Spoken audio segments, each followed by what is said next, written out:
خالد برجع لك مرة تانية، وفكرة اننا يعني ربما نبحث عن المخرج، ولكن ده ممكن يبقى في عمل ادبي او في قصيدة في رواية.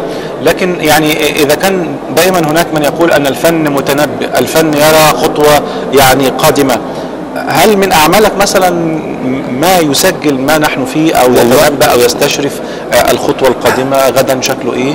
والله لا، انا وضع الوطن في هذه الظروف التي نحياها محزن جدا ومؤلم جدا. نعم. ان ثقافة الحوار انتهت.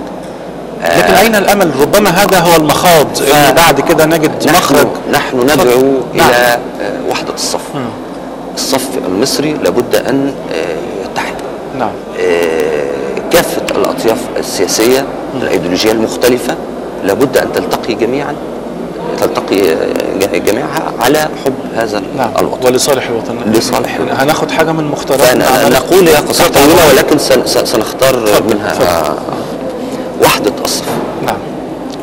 قبليني بجنون يا بلادي، واذكري حبي الذي أضنى فؤادي، وامنحيني ثورة في كل شبر ضد دجال وأذناب الفساد، ضد من عاثوا بظلم ذات يوم واستباحوا وقتها قوت العباد.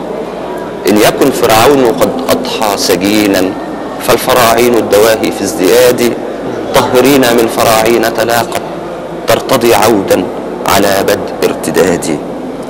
وانفخي روحا لنحيا من جديد، وابعثي بالحب قوما من جمادي.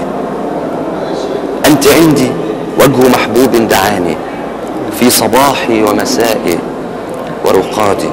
أنت عندي أمسيات تحتويني بين آهات غرام في سهادي. أنت دنياي سكوني واضطرابي واختلاجاتي وموتي ومعادي.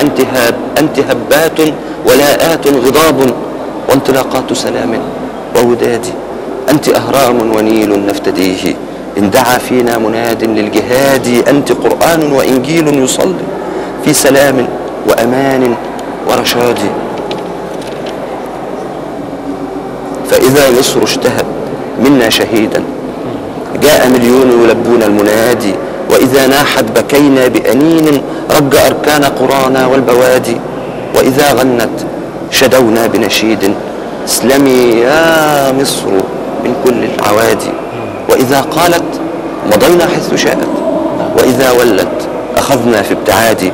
إن مصر اليوم نادت من يلبي دعوة للحب تدعو لاحتشاد. وحدة للصف من غير خؤون، قوة للجمع ضما للأيادي. أغنيات تحتوينا بنشيد يا بلادي لك حبي وفؤادي. نعم. يا بلادي لك حبي وفؤادي. ونترجم هذا عملا ان شاء الله، يعني شعرا ثم يبقى عمل ان شاء الله. الشارع يعني يتغير الافضل. استاذ